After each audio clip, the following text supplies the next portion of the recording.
At dahil nga meron akong aayusing requirements ay madaling araw pa lang ay gumayak na kami papuntang Cabanatuan. Eto nga't madilim pa ay nasa terminal na kami. Kumain na nga muna kami ng umagahan para may lakas kami sa pagpila. Ayan nga't 6:00 pa lang ay napakarami ng tao ng aming nadatnan. Pinalista nga lang muna ang aming pangalan bago pa kami pinapasok at mabigyan ng number. At dahil nga special ang senior ay may sarili pa silang mga upuan. At sila ang unang makakapasok pag tuluyang nagbukas na ang PSA. At dahil nga naka-schedule naman ako sa SSS, 7:30 naman ay pinapasok na kami. At si nanay na lang ang naiwan ng pumasok sa PSA dahil 8 o'clock pa siya makakapasok. Kaya siya na lang din ang kumuha ng aking birth certificate. Pagkatapos nga sa SSS ay dumiretso na rin ako sa PSA para sundan ko siya. Kaya tinulungan ko na lang siya sa pagbabayad at hinintay na lamang namin ang aming birth certificate. Pagkatapos nga ay dumiretso naman kami para sukatan siya ng salamin.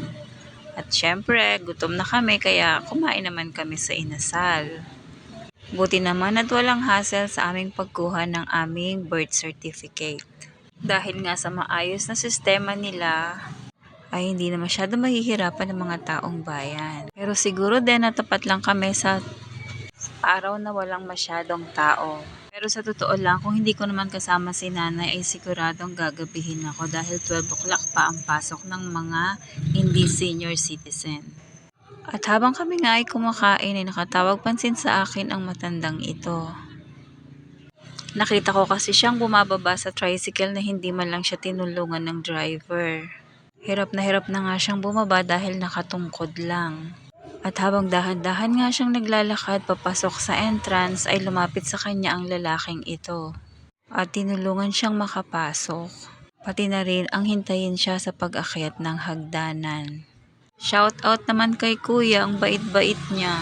At hindi niya pinabayaan si lola hanggang makapasok sa mang inasal.